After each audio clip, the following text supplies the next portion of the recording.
Agora nós vamos para a palavra do Senhor. Eu quero que você pegue a Bíblia em Eclesiastes, capítulo 12.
Abre as comportas do céu e vai chover, vai chover. Abre as comportas do céu e vai chover, vai chover. Eclesiastes, capítulo 12, versículo 1. Lembra-te do teu Criador nos dias da tua mocidade, antes que venham os maus dias e cheguem os anos dos quais venha dizer: não tenho neles contentamento. Vai chover, abre as comportas do céu.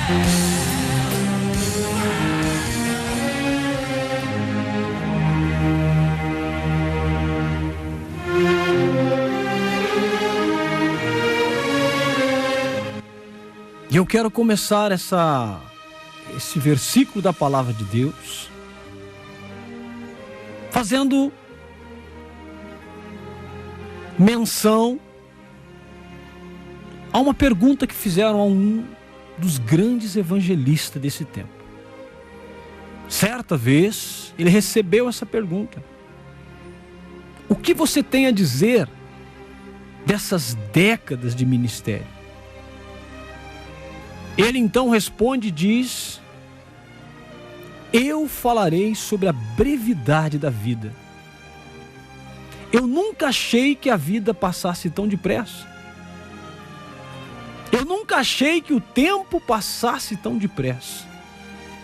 É num piscar de olhos e já estamos velhos. E o nosso ministério termina. Assim aconteceu comigo. Já passou. Foi muito rápido. E o que é que isso nos leva a entender, meu amado? A vida passa rápido. O Salmo 90 vai dizer que a nossa vida passa como um conto ligeiro. É rápido. Nós temos pouco tempo. E qual é a parte da nossa vida onde nós mais temos tempo, mais temos disposição, mais temos energia, mais temos força? É no período da juventude. É no período da mocidade. Essa é a hora. E é a hora de quê? É a hora de começar a ter bagagem. O momento da juventude é o momento de ter bagagem, de adquirir experiências. É o momento de adquirir experiências profundas com Deus. É o momento de buscá-lo como nunca buscamos. É o momento de adquirir as marcas. Agora é o momento das perseguições. Agora é o momento de pregar o Evangelho. Oh, glória! Agora é o momento de fazer votos que nunca fizemos antes. Esse é o momento. Como já disse no início, a vida passa, meu amado. Veja como a vida passa. E o que é que você tem feito para mostrar ao Senhor? Quando chegar aquele dia, louco te dirão, essa noite te pedirão a sua alma e o que tens preparado para Ele. O que você tem preparado para Ele? Então é o momento, ao contrário do que se prega, ao contrário do que se ensina, essa mensagem serve para todas as pessoas, principalmente para você jovem, para todos os jovens, para os líderes jovens. Quantos estão matando seus jovens, ensinando uma doutrina superficial, carnal, paupérrima, diabólica, que está matando essa geração de profetas do amanhã,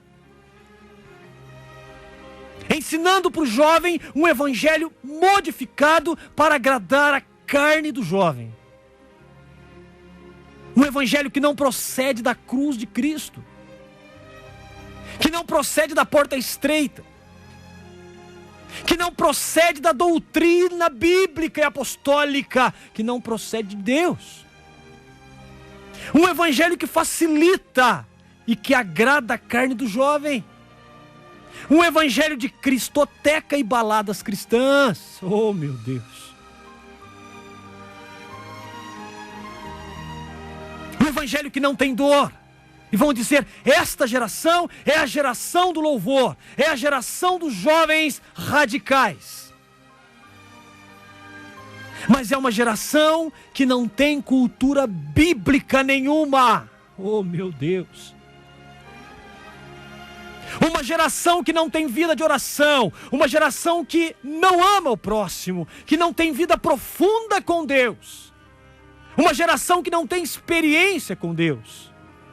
Muitos são carnais, são promíscuos, muitos são frios espiritualmente, egoístas, arrogantes, muitos são prepotentes.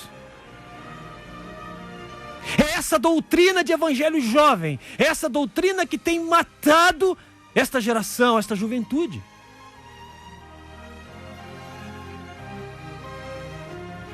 Porque, meu amado, para o evangelho não existe exceção. Não existe um evangelho que seja para os anciãos. Não existe um evangelho que seja só para jovens. Um outro que seja só para adolescente. Não existe um tipo de evangelho para cada um. O evangelho é para todos.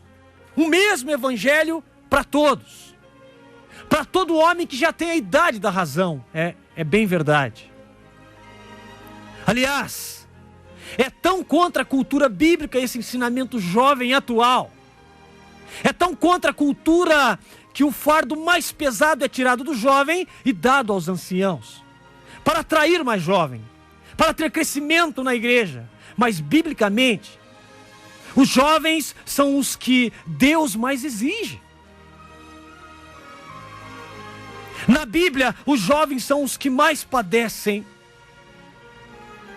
Você não vê a história de José, que tinha por entre 17 ou 18 anos, um jovem.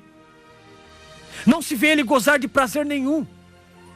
Não se vê Deus impor a ele alívio nenhum. O que nós vemos é um jovem vivendo uma vida intensa. Vemos um jovem recebendo uma palavra profética, um sonho. E Deus, para cumprir isso, o leva para um calabouço. Leva-o para a cova, leva para ser preso e ser vendido, ser enganado. E 13 anos preso, sofrendo solidão, penúria e escárnio. E nós não vemos no registro de José, saindo para dar voltinhas com as garotas. Não, nós não vemos. O que vemos hoje são pessoas arrogantes, materialistas, carnais, que não conhecem o Senhor Jesus Cristo. O que nós vemos em José é que ele passou todas essas afrontas e não pecou um só momento. E ele foi levantado rei do Egito, cheio de marcas e de dores. Porque o verdadeiro evangelho é isso, meu amado. Não fosse chamado só para crer em Cristo, mas para padecer por Ele, aleluia, como dizem Filipenses. E nós podemos dar uma olhada para o jovem Davi, na sua juventude, é bom ressaltar isso. Por volta de 17, mais ou menos, 17 anos de idade. Muitas mães e pais e pastores e líderes evangélicos colocam o nome em seus filhos de Davi. Mas nós não vemos em momento algum o jovem Davi gastando a sua juventude com prazeres em coisas mundanas. Não vemos Davi se exibindo para as jovenzinhas da época. Nós não vemos Davi ouvindo musiquinhas, paquerando de um lado para o outro. O que nós vemos sobre Davi é arrebatando da boca do leão a ovelha. Nós o vemos enfrentando Golias quando uma nação inteira de israelita tremeu. Nós vimos ele dizendo: quem é esse incircunciso filisteu? Se Deus me deu a ovelha que estava na boca do urso, também me entregará esse filisteu incircunciso. Nós não vemos Davi na sua juventude tendo esses prazeres carnais. Nós vemos Davi sendo ungido rei, recebendo uma palavra profética. E vemos hoje líderes liberando palavras proféticas daqui, palavras proféticas dali, e também pais liberando palavras proféticas para o jovem. E vemos líderes dizendo que essa geração é a geração daquilo, é a geração poderosa, é a geração de Elias, geração boca de Deus, é a geração extravagante, mas não vemos o cumprimento dessas profecias na conduta da juventude. Por quê? Davi recebeu uma palavra profética, só que ela se cumpriu 13 anos depois. Depois de uma perseguição implacável de Saul sobre Davi. Davi teve que aprender a fé, a viver dessa fé. Ele não teve conforto, ele teve peleja, ele teve medo, ele recebeu marcas, ele recebeu afrontas, mas depois ele foi levantado rei. Mas não é isso que nós temos visto, meu irmão. E nós podemos olhar quantos personagens da Bíblia. Eu quero trazer para você um pouquinho da vida de Estevão. O que falar desse Estevão? Também com mais ou menos 17 anos. O primeiro mártir da igreja. A Bíblia fala que Deus, através de Estevão, através das mãos de Estevão, fazia sinais e maravilhas. E muitas almas se convertiam pelo testemunho e pelo ministério do jovem Estevão. Por isso, não compare o jovem desse tempo com Estevão. Não diga que a juventude de hoje se parece com Estevão. Não diga ser essa geração uma geração radical. Não é uma geração radical, não é uma geração extravagante. E se ela é extravagante no pecado. Ela peca de maneira extravagante. Porque ser extravagante é ser como Estevão. 17 anos, Foi o primeiro mártir da igreja. A Bíblia diz que ele pregava. Então os fariseus lançam mão dele e o levam para o sinédrio. E nós vemos o discurso de Estevão como um dos maiores discursos da Bíblia. O capítulo 7 inteiro de Atos dos Apóstolos é dedicado ao discurso de Estevão. E ele, meu amado, é tomado de uma sabedoria, de uma ciência celestial grandiosa. Ele explica desde Abraão da Mesopotâmia até as leis de Moisés. Ele vai para o Cristo crucificado, que os fariseus o crucificaram. Aqueles que resistem ao Espírito de Deus. Aqueles que o mataram e que mataram os profetas e também crucificaram Jesus. Então aqueles homens se enfureceram, tomaram a Estevão para o apedrejar. Então Estevão vê o céu aberto, o trono de Deus, aleluia, e o Filho de Deus à destra. Então eles o apedrejam e Estevão diz: Pai, não impute a eles esse pecado. E então com o seu sangue confirma o testemunho dos mártires. Ele confirma o avanço da igreja primitiva, confirma qual seria o modelo daquela juventude, amados. Nós estamos falando de jovens que tinham por volta de 15, 16, 17 anos. Este era o modelo da mocidade da igreja. Seria de sangue derramado, seria de martírio. O primeiro mártir da igreja não foi um velho, não foi um ancião, não foi um profeta já ancião. Não, ele não foi um líder velho. O primeiro mártir da igreja foi Estevão, um jovem. E o que nós podemos responder? Aonde está essa doutrina de cristoteca? Meu Deus! Aonde está essa doutrina de baladinha cristã, de modismos dentro da igreja, onde todo mundo ora em línguas e fuma e bebe, danças sensuais e roupas que não testemunham o nome de Cristo? Quem disse que isso é ser um jovem radical? Com piadinhas cheio de malícias. Isso não é bíblico, isso não é verdadeiro, isso é uma mentira. Paulo, o maior doutrinador da Bíblia, fundou a doutrina eclesiástica, fundou as primeiras igrejas cristãs, formou muitos discípulos, obreiros e cooperadores. Um dentre eles era Timóteo, aleluia, onde ele manda a primeira e a segunda carta ao seu servo, bispo da igreja de Éfeso, um jovem. E em 2 Timóteo ele diz: foge dos desejos da sua mocidade. Foge, Timóteo, aleluia.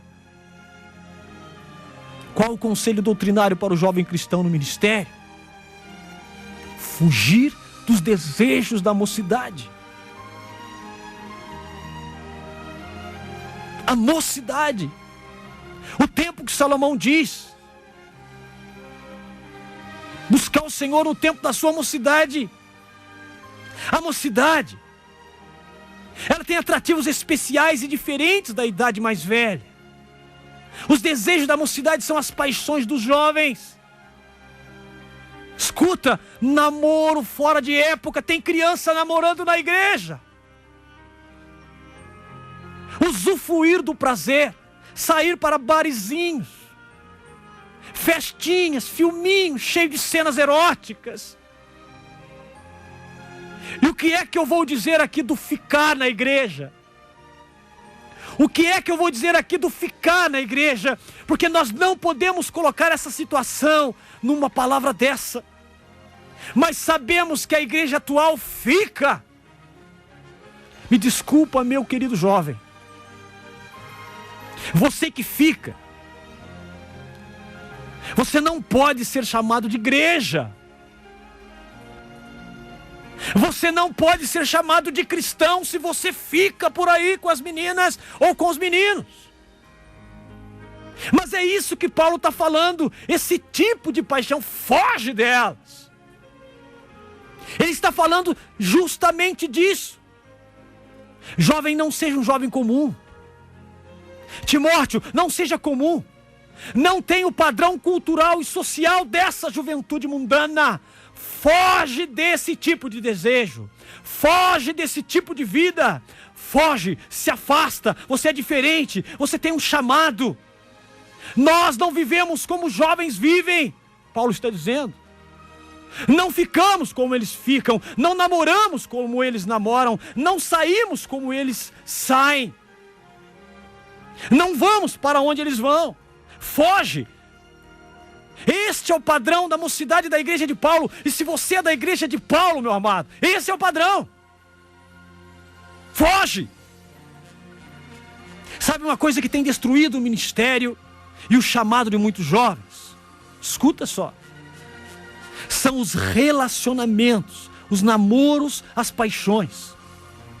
Se tem uma coisa que o diabo tem investido pesado, que tem tirado o jovem da igreja, que tem feito eles se desviarem, são as paixões, os relacionamentos. Pessoas que desistem da causa, desistem da cruz de Cristo, da porta estreita, do seu chamado poderoso, por causa de um relacionamento. Por causa de um casamento precoce. Por causa de um namoro ilícito. Por causa de um sentimento passageiro pelo outro sexo. E Paulo diz, foge disso. Foge dessas coisas. Você não nasceu para isso. Foge. Isso deturpa, isso estraga, isso condena, contamina o chamado cristão para o jovem. Muita gente tem caído. Tem desanimado de tudo, tem deixado de orar, de ler a Bíblia. Tem aberto mão do chamado por um pobre relacionamento. Por um desprezível relacionamento. Como se o relacionamento fosse a coisa mais importante do mundo. Eu vou dizer o que é um relacionamento. Porque nós não acostumamos as pessoas pregarem isso. Nós não estamos acostumados a ver as pessoas pregar sobre isso. Mas Paulo, apóstolo, vai dizer para os solteiros: eu tenho um mandamento, que fiquem como eu. Quem casa faz bem, quem não casa faz melhor. Não estou inventando, meu amado. É 1 Coríntios capítulo 7. Todavia, para não se abrasar, é melhor casar-se. Mas os tais terão tribulações. É isso que a Bíblia está dizendo. Os tais terão tribulações na carne. Porque o casamento é uma tribulação. Muito cuidado com isso. Mas não foi para isso que nós somos chamados. Porque Paulo diz isso. Porque Salomão escreveu essas coisas. Porque eles sabem que ninguém conseguirá gastar a sua energia, disposição na sua juventude, se tiver um relacionamento precoce e ilícito. Não conseguirão gastar a sua juventude em Deus. Não conseguirão se dividi-la com relacionamento dessa forma precoce. Isso é impossível, meu amado. Ter uma vida consagrada a Deus de um relacionamento precoce ou ilícito. E você que está ouvindo, você que teve ou está tendo um relacionamento, você sabe muito bem do que eu estou falando. Você sabe o tempo que você perdeu ou está perdendo com esse relacionamento conturbado, com essa atração física, com esse sentimentalismo que divide a cruz de Cristo. Você que deixou, você sabe quanto tempo que você perdeu. Sabe que se você pudesse voltar atrás, não teria se relacionado tão cedo. Você teria gastado com o Senhor. Por isso a Bíblia diz: lembra do teu Criador. Foge dos desejos da mocidade. Mas Rodolfo, existe uma pressão no colégio, a pressão lá na família, a pressão no meu trabalho. Meu Deus, deixa o mundo te pressionar. Essa é a cultura humana, essa é a cultura mundana. Porque a cultura cristã te aprova, a cultura cristã te abençoa.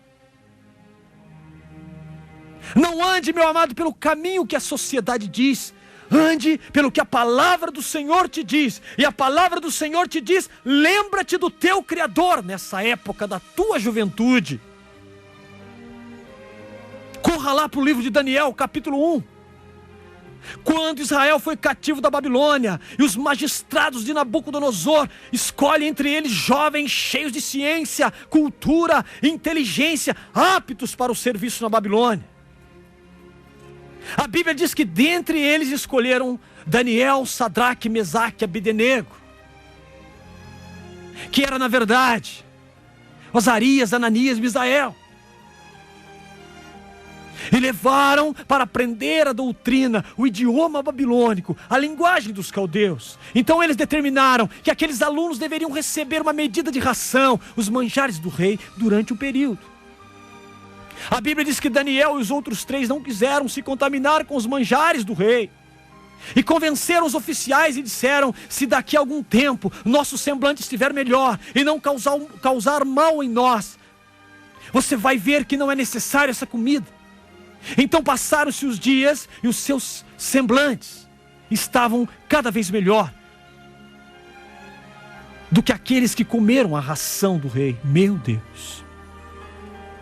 Meu Deus! Olha a ousadia desse jovem! Olha a ousadia desse jovem! O que nós aprendemos com isso? Eram 4 jovens.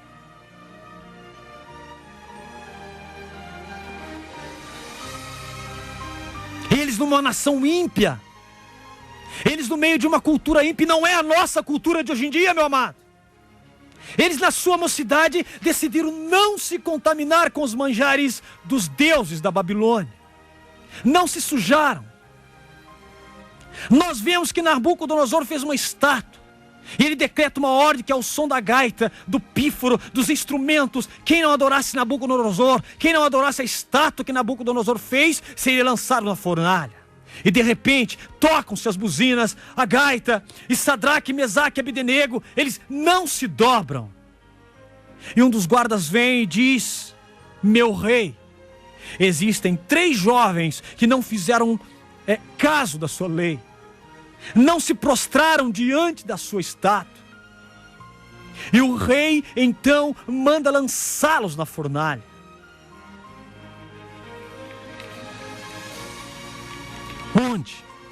Onde hoje em dia nós podemos encontrar jovens que não abrem mão da doutrina do Evangelho? Estou falando de Evangelho. Eu não estou falando de tradições humanas religiosas, estou falando de Evangelho, suficiência bíblica. Aonde estão? E sejam dispostos a serem jogados na fornalha. Meu Deus, que geração é essa? Meu Deus, que geração é essa? Porque hoje o que nós vemos, um evangelho fraco, uma geração de cristãos jovens artificiais, sensuais, tentando se vestir, copiando os ídolos desse mundo, os cantores, as cantoras sensuais, profanas, adoradoras do diabo. Quantos cristãos estão invejando, quantos jovens cristãos estão imitando as cantoras Beyoncé, oh meu Deus, Shakira. Quantos estão copiando a esses modelos profanos e levando para dentro da igreja para ministrar os seus louvores? Meu Deus, uma geração fraca que vai adoecendo. Se é que nós podemos chamar de cristianismo o que essa juventude, em uma parcela muito grande dela, está vivendo. Porque esse evangelho não tem dificuldade nenhuma para servir ao Cristo. Não há nenhuma aflição, não há nenhum perigo, não há imposição, não há nada. Só há alegria, e só há festa, e só há vaidade, e só há hipocrisia, e só há sensualidade, e namoricos, e fica e piadinhas. Meu Deus, quantos negam a Cristo blasfemam, usam seus corpos para prostituir, usam seus corpos para seduzir, para mostrar a sensualidade, e decretam festinhas para satisfazerem seus desejos carnais. Ah, meu Deus! E esses que nós lemos, Estevão, Daniel, José, Davi, na sua juventude, esses da Bíblia não. Eles arriscaram suas vidas. Eu não nego a Cristo, eu não abro mão da lei de Moisés, eu não abro mão da doutrina que nos foi confiada, nem que isso nos custe a vida. Oh, Deus! Um daqueles jovens toma a palavra e diz: escuta aqui, ó rei, saiba que nós não nos ajoelharemos diante da sua estátua, e se o nosso Deus quiser nos salvar, que Ele salve. Se não nos salvar, nós não nos ajoelharemos diante da estátua. Meu Deus, eles não estavam brincando. E Nabucodonosor manda aquecer 7 vezes mais a fornalha, e atira os 3 jovens lá dentro, de sorte que os guardas que jogaram os jovens lá, tamanho era o calor que eles morreram. Oh, Deus! Eu não quero entrar aqui no mérito deles terem sido poupados, porque Cristo tinha entrado ali com eles. Mas eu quero entrar no mérito que eles não abriram mão da fornalha.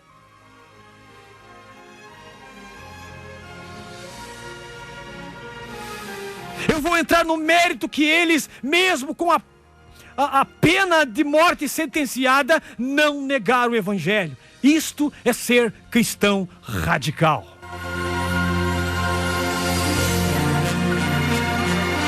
Isso é ser cristão extravagante. Isso é ser jovem extravagante.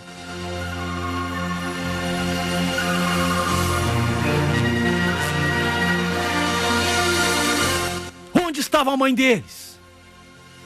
Onde estavam seus currículos escolares? A dar proteção, suas noivas, suas namoradas. Onde estava a sua convicção humana? Aleluia! Eu vou te dizer, elas já estavam na fornalha queimando.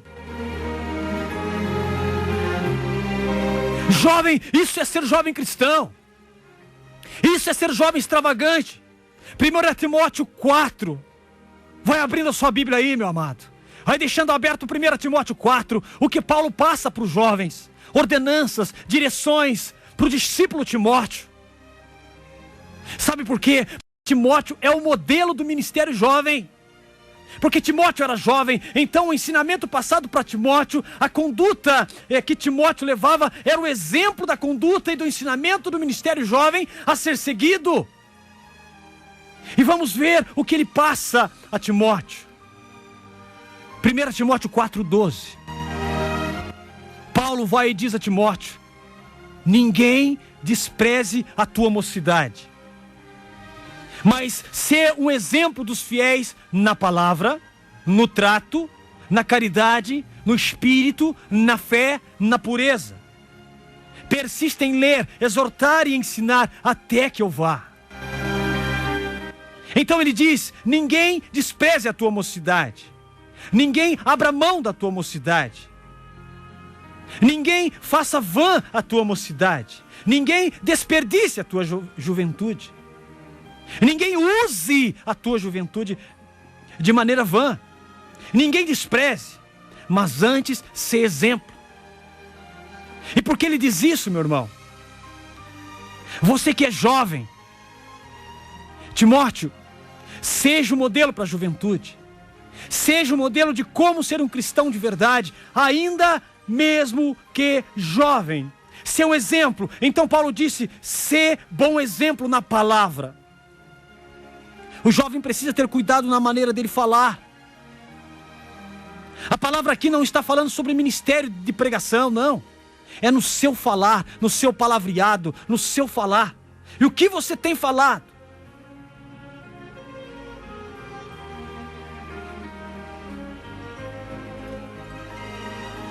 O que você tem falado? o que as pessoas que vivem ao seu redor têm ouvido da sua boca.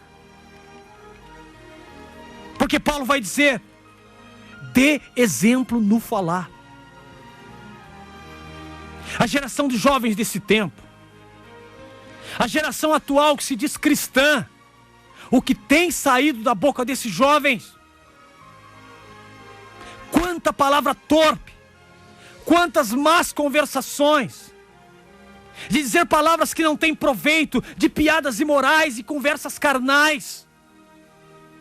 Nunca vimos como nesse século, nesse tempo. Mas Paulo vai dizer: sê um exemplo nas tuas palavras. Você está sendo vigiado, Timóteo. Você está sendo visado. Você é visto como sal da terra e luz do mundo. Você é visto pelas forças das trevas. Você é analisado pelo céu. Você é analisado pelas pessoas que te envolvem. O que você tem falado? Qual a sua conduta nas suas palavras? Cuidado, meu amado. Ser um exemplo. Palavras que edificam. Palavras de conselho. Palavras de sabedoria. A palavra de Deus tem que sair da sua boca a todo momento.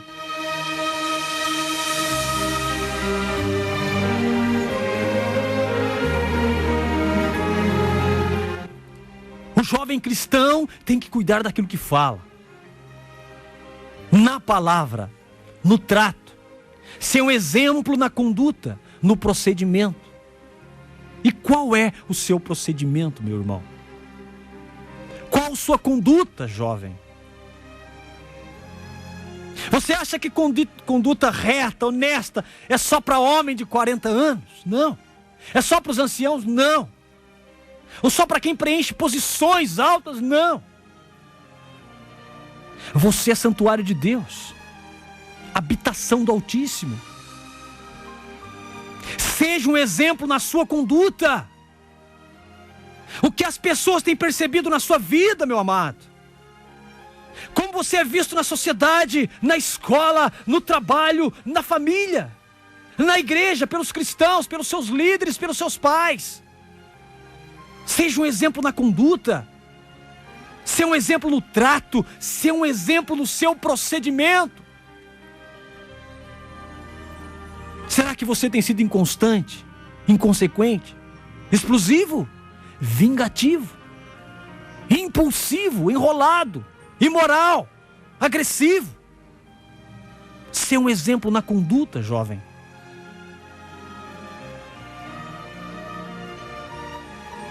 E você vê os jovens desse tempo e que se dizem extravagantes, radicais, da igreja da última hora, do avivamento que estamos sofrendo.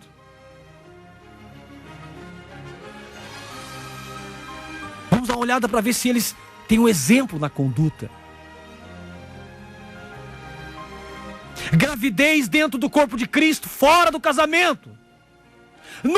Nunca se ouve tanto como hoje. É congresso, retirinho de carnaval espiritual, casaizinhos e garotinhas solteiras se engravidando dentro do retiro, namoros lascivos. Isso é exemplo de conduta. Jovenzinhos que se amassam nas portas da igreja, às vezes até dentro da igreja, ou após os cultos. Isso é um exemplo de conduta? Rebelde aos pais e mães, amantes de si, é exemplo de conduta? Na sua casa são perversas, na escola são maus testemunhos, nas suas notas, nas suas condutas. No trabalho são péssimos funcionários, desonestos. Ser um exemplo de conduta, Timóteo. Ministerialmente, ser um exemplo. Ser um exemplo para os discípulos no zelo, no ensaio do louvor, ser exemplo, chegue primeiro. No zelo com a Bíblia, no zelo com a oração, no zelo com as visitas que há muito tempo você não faz. Seja um exemplo na conduta, tá entendendo? Ser um exemplo no amor. A Bíblia fala no trato, no amor. O jovem tem que ser um exemplo no fundamento da fé cristã, no fundamento da palavra, no fundamento do sacrifício e do amor. O cuidado e a atenção com os semelhantes. Essa palavra até dá uma outra pregação. Porque nós estamos vivendo em um tempo onde ninguém prega o amor.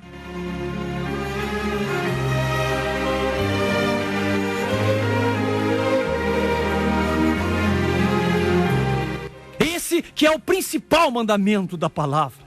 O alicerce de tudo. Ame o seu próximo. Isso não se inicia na meia-idade. Isso se inicia na juventude. Mas o que nós estamos vendo? Violência, briga, inveja, desafios. Mas tu ser um exemplo. Jovem, se porventura você está me ouvindo, você tem sido um exemplo no amor. Tem respeitado, honrado, amado o seu semelhante? Tem sido um exemplo de caridade a eles? Porque nós temos que ser esse exemplo no amor. Se você reparar, das classes das pessoas, os jovens são os mais frios, mais rebeldes, individualistas, mais egoístas, egocêntricos, materialistas, donos de si, mais independentes, que não se preocupam com ninguém. Oh Deus! São elas, as suas paixões contra o mundo todo. Mas a doutrina para o jovem é ser exemplo no amor. Ser um exemplo no trato com os seus semelhantes. Ame, manifeste o amor. Viva, busque, procure o amor. É o que Paulo está dizendo. No amor, no espírito, na fé, que é a mesma coisa. Na vida espiritual, na fé. Essa fé, tanto a professada quanto a fé especial. Ser um exemplo na fé que você professa. Ser um exemplo do cristianismo que você prega. Oh Deus!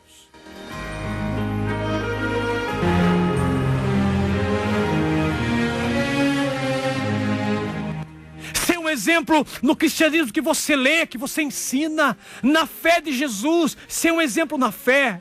Ser um exemplo, viva o que você prega, viva o que você lê. Não deturpe a Bíblia Sagrada. Manifeste o que você lê. Manifeste o que você prega, o que você ensina, o que você aprendeu. Ser um exemplo na fé que você professa. Ser um exemplo na sua fé pessoal. E o que é isso? Existe uma geração de jovens materialistas, racionalistas, natural, humana, lógica, que não vive da fé, que não crê, que não é um exemplo de fé para ninguém. Seja um exemplo de fé. Será que você é um exemplo de fé para tua mãe? A tua mãe olha para você e diz: que fé inabalável que esse meu filho tem.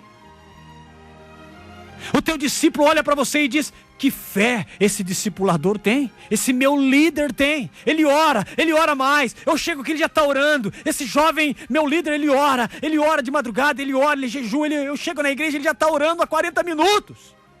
Que fé poderosa, ele não recua, ele não desanima, ele não desmorece. Que fé é essa? Oh Deus!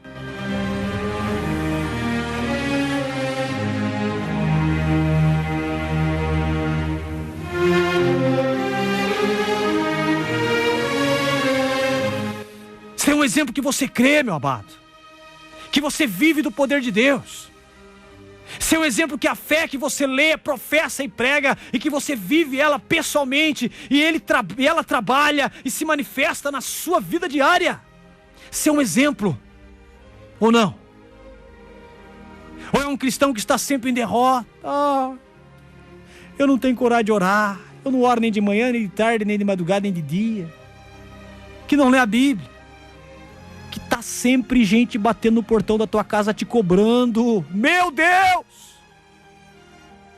Que geração é essa? Está sempre devendo, sempre caindo em pecado, sempre fraco, sempre frio, sempre perdendo. E Paulo diz: ser um exemplo na fé. Ser um exemplo na fortaleza da fé, porque essa é a vitória que vence o mundo, a nossa fé. Persista em ler, exortar e ensinar até que eu vá, dizia Paulo. Persista em ler. Olha que coisa tremenda que ele falou para Timóteo, essa é a regra. Ele não disse só Timóteo leia. Ele não disse só Timóteo estude. Estude as Escrituras, a lei de Deus, os mandamentos, as doutrinas eclesiásticas. Eu quero dizer uma coisa para você, irmão. Tem muita gente pregando aqui e ali, mas não vive. Ignora, muda a Bíblia o tempo todo. Fala para não adorar a imagem, adora. Fala que só existe um intercessor, um advogado no céu e a terra, que é Jesus Cristo. E quantos acreditam em centenas de milhares? Fala que a fé em Jesus Cristo é suficiente. E quantos de nós ainda tomamos as pílulas da cura? E quantos de nós ainda acreditamos nas longas peregrinações a pé de joelho para conquistar alguma coisa? Quantos ainda não querem aceitar, não têm conhecimento, não busca na Bíblia, não busca na história eclesiástica, não busca na história da igreja e padecem, pregam uma mentira, levam para frente uma heresia como se fosse verdade, profanam o nome de Deus? Quantos estão vivendo assim?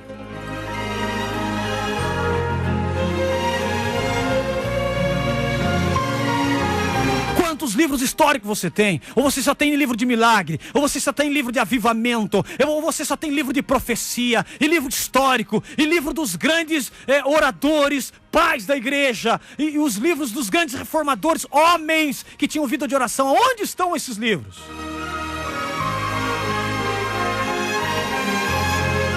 Meu Deus! Leia os livros históricos, os poéticos da Bíblia, os profetas menores, os profetas maiores, os evangelhos, as epístolas gerais, as epístolas paulinas. Não só leia, persista em ler. Aleluia. Não leia, garimpe. Quantas vezes você já leu a Bíblia? Uma, mais ou menos. Você está 50 anos na caminhada, você leu a Bíblia uma vez? Pelo amor de Deus! Há tesouros ali escondidos, e ao garimpar você vai achá-los. Nunca, jamais de hoje, leia mais a Bíblia, garimpe-a. Não somente leia, vasculhe a Bíblia. A Bíblia diz que nele todos os tesouros estão escondidos. Nele quem? Em Jesus. Insista em ler, insista em meditar a palavra de Deus. Oh, glória! Martinho Lutero, quando viu a passagem do livro de Romanos, meu Deus, se trancou no quarto por 3 dias, não comia, não bebia, até que arrombaram a porta, porque ele estava fascinado com as Escrituras, porque ele persistiu em ler. Amado, insista. Não é um livro de consulta, não é um livro de teoria, não é aquele livro que você vem pregar aqui no rádio e pega em cima da hora uma passagenzinha para pregar para as pessoas. Não, é um livro vivo, é um livro que tem palavras vivas que vão brotar das suas linhas, é um livro que muda a tua vida. Timóteo, persista em ler. Jovem, persista em ler, aprender, absorver, dominar a palavra de Deus. E por que nós insistimos que o discipulado, sabe aquele ensino da doutrina da igreja para o jovem em muitos lugares? Aquilo lá, meu amado, não funciona. É carnal.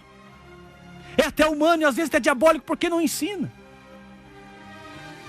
Não tem experiência, não procede de Deus quando é feito por obrigação. Porque ali muitas das vezes ensina um evangelho superficial.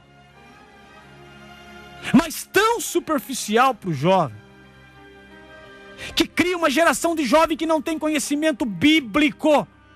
No máximo, os jovens de hoje aprendem uma necessidade dada pela apostila do discipulado ministerial local. Mas a grande maioria não tem conhecimento profundo na palavra de Deus. Não conhece a Bíblia, a exegese, a hermenêutica. Não conhece os livros históricos, não conhece a diferença da fé e da graça. Não conhece o concerto de Deus com Davi, com Abraão, com Moisés. Não conhece a doutrina rudimentar com a igreja. 12 epístolas de Paulo. Não conhece. Não conhece a Bíblia. Não persiste em ler. E o que será da geração de amanhã?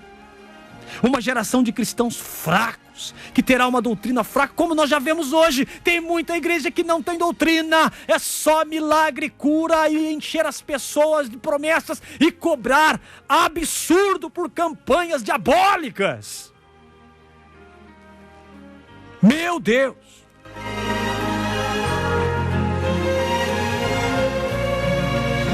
Se não mudarmos isso hoje, a doutrina de amanhã será uma doutrina fraca. De pastores que muitas vezes não saberão ensinar a sua igreja, não saberão conduzir a igreja. Por isso nós vemos tanto humanismo, sincretismo, naturalismo, evolucionismo dentro do corpo de Cristo. Porque os líderes atuais não contam com a doutrina bíblica de Gênesis a Apocalipse. Veja a seriedade disso, meu irmão. Mas Paulo vai dizer o quê? Que o jovem tem que persistir, tem que conhecer a Bíblia. Leia, conheça, pratique.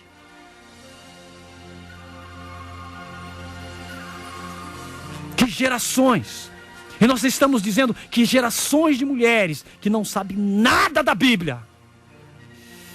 Existe uma geração de mulheres que não sabem nada. Muito, às vezes, acompanham os seus pastores, mas não conhecem nada da palavra de Deus. Eu não estou generalizando, mas uma parcela muito grande não sabem nada de Bíblia.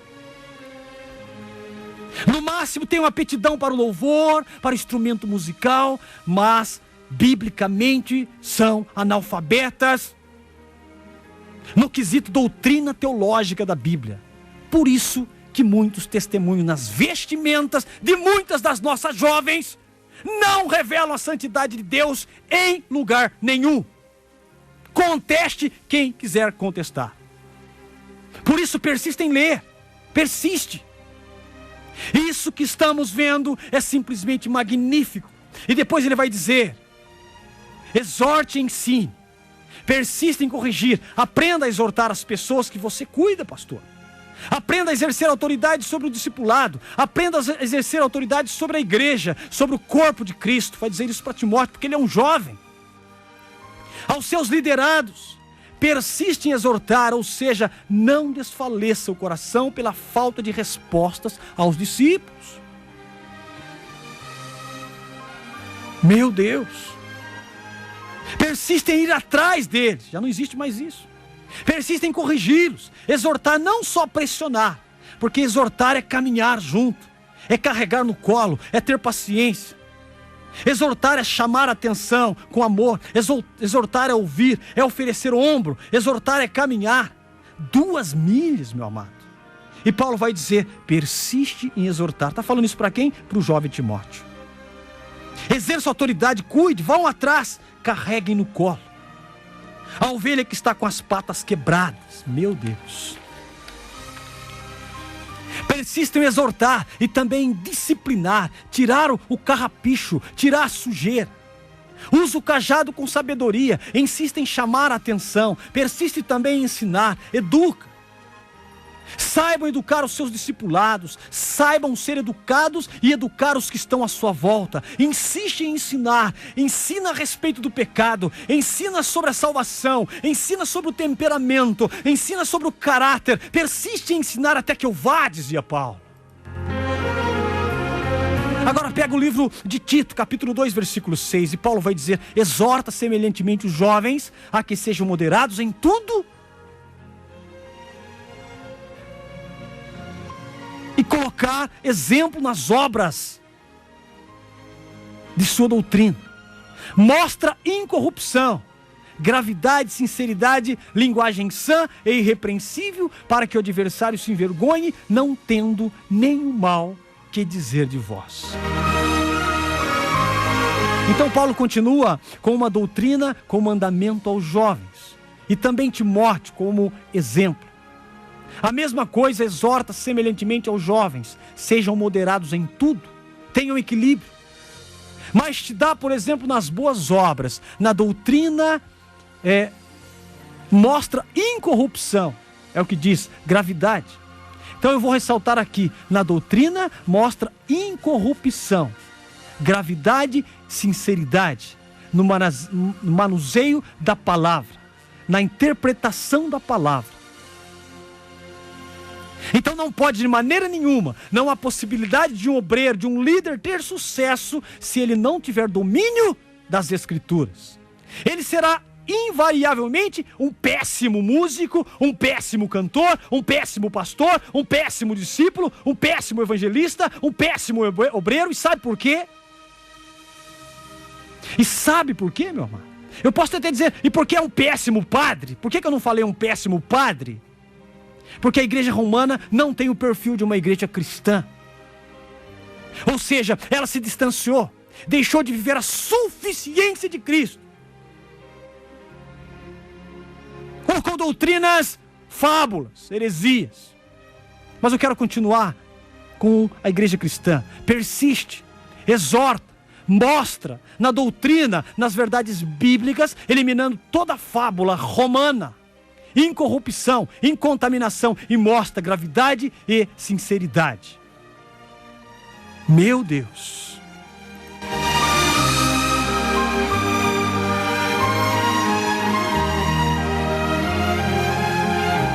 Jovem, leva a sério a palavra. Jovem, leva a sério o estudo, investe em seu estudo teológico. Estou dizendo para Timóteo, porque refletira no seu ministério amanhã. Vai acontecer, vai refletir no seu ministério amanhã.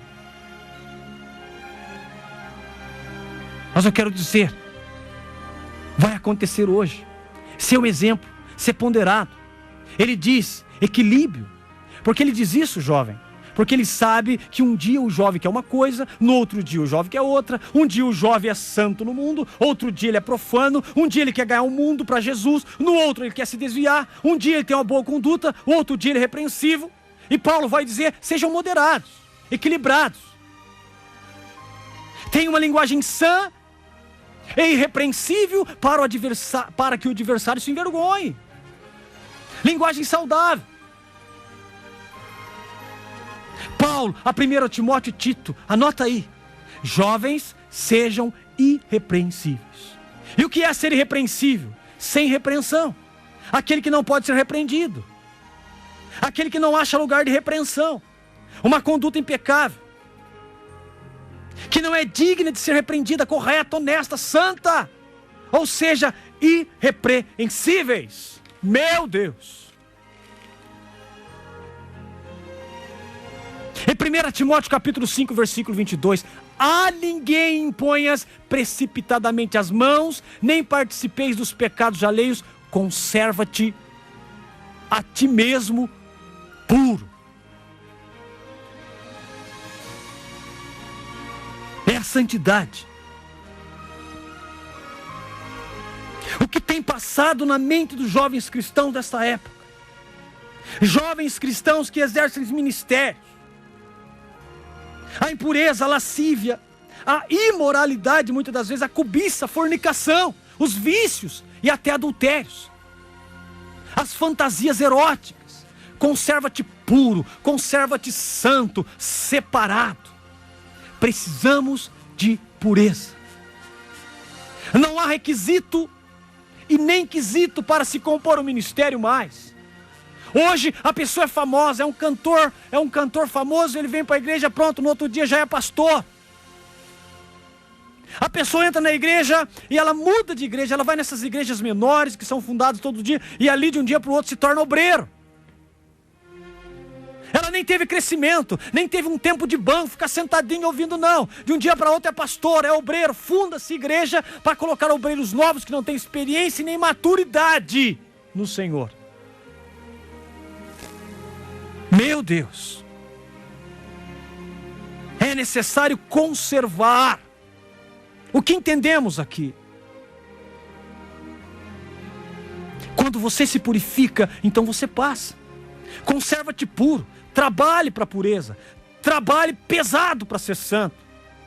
Sede santo, porque o Senhor teu Deus é santo. E a Bíblia diz, sem santidade ninguém verá Deus. Bem-aventurados os limpos e os puros de coração, porque eles verão a Deus.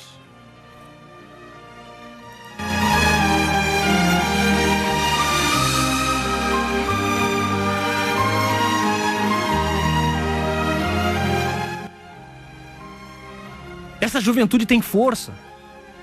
E o momento é esse, vamos, pregue o evangelho. Quantas almas estão esperando por ti? Visitem. Vá pregar a sólida palavra de Deus. Você não pode esquecer disso, Deus chamou você. Jovens, sois fortes. Quantas pessoas você anunciou o evangelho esse ano? Quantas você abordou na rua, pregou o evangelho? Quantas? Pregue o evangelho, meu amado. Ide pregar o evangelho a toda criatura. Faça a obra de um evangelista. Aleluia. Nós não podemos achar que nós vamos ganhar alma quando nós tiver disposição.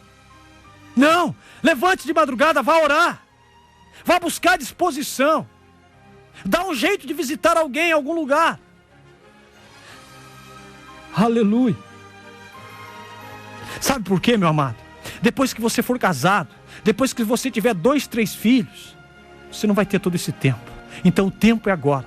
Vai fazer visita. Levanta, vai. Para um pouco com esse futebolzinho. Para um pouco com esse videogame. Para de assistir novela. Para um pouco com a pipoquinha. Para um pouco com o churrasquinho no final de semana. Para um pouquinho. Arruma um tempo para Deus. Olê. Aleluia. Porque a Bíblia diz: quão formosos são os pés dos que anunciam as boas novas. E você tem pés fortes, tem vigor. Então vá, pregue a palavra de Deus. Procure as pessoas mais experientes para andar com ela. Visite com ela. Vá aos cultos familiares. Vá aos hospitais com ela. Se você já tem um pouco de experiência e não está fazendo mais nada por indisciplina, porque desobedeceu, então volte já e vá pregar o evangelho.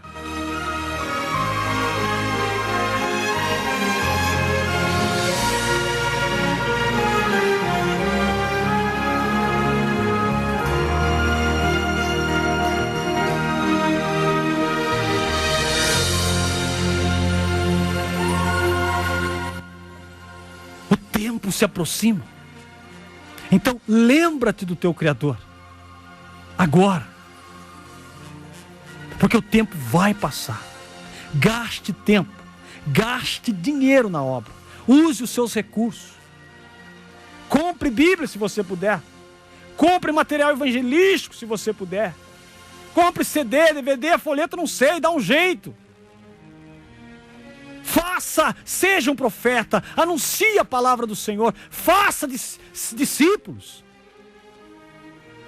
caminhe com seus discípulos, forme discípulos, gaste tempo, leia, gaste tempo com ele, visita, dá um telefonema, vai lá dizer um oi, aprenda a jejuar com eles, estudar a Bíblia com eles. E nesse momento, aleluia, é hora. Paulo também diz a Timóteo: exercita-te na piedade, disciplina-te na piedade, exercita a sua vida espiritual, exercita ela. Irmãos, nós vivemos num país que não é disciplinado para nada. As pessoas jogam lixo na rua, as pessoas chegam atrasadas no serviço, as pessoas entregam um serviço mal feito, a mão de obra é mal feita, o governo é mal governado. Mas Paulo diz: na piedade, na consagração, na vida pessoal com Deus, deve haver disciplina.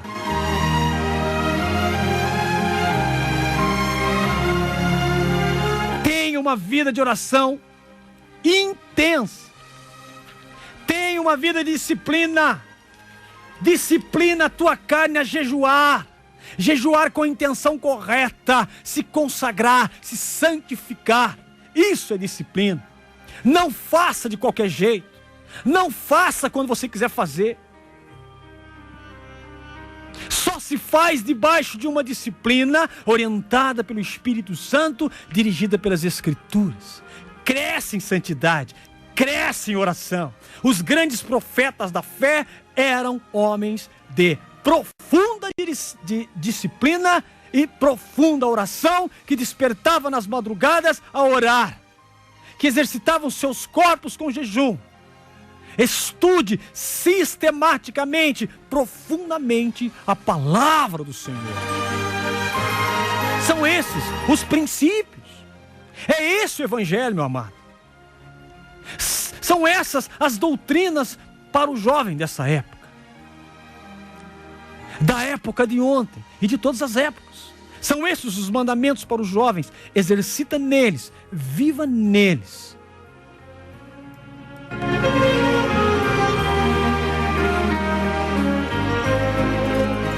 Amados, a mensagem pode ser densa no momento, até parecer dura, pode até ser incompreensível. Paulo também sabia que o mandamento é forte, e ele diz a Timóteo: Timóteo, você pode até não me entender no momento, mas considera o que eu digo. Recebe primeiro o que eu digo, aceita o que eu digo para você. E até para você que está ouvindo, aceite essas palavras, receba essas palavras, considere essas palavras, porque o Senhor dará entendimento de todas elas. Se Ele ainda não te deu, Ele te dará. Aleluia. Equilíbrio. Ele encaixará cada uma no seu lugar. Te dará entendimento de toda doutrina para o jovem. E fará entender, compreender, viver e praticar tudo o que te for ensinado. Por ora, jovens, considera o que vocês estão ouvindo. Sejam jovens fortes. Vamos mudar. Vamos fortalecer. Vamos reformar a igreja. Vamos ser a geração que estava com Elias, que não se curvou a Baal. Vamos ser filhos irrepreensíveis no Senhor.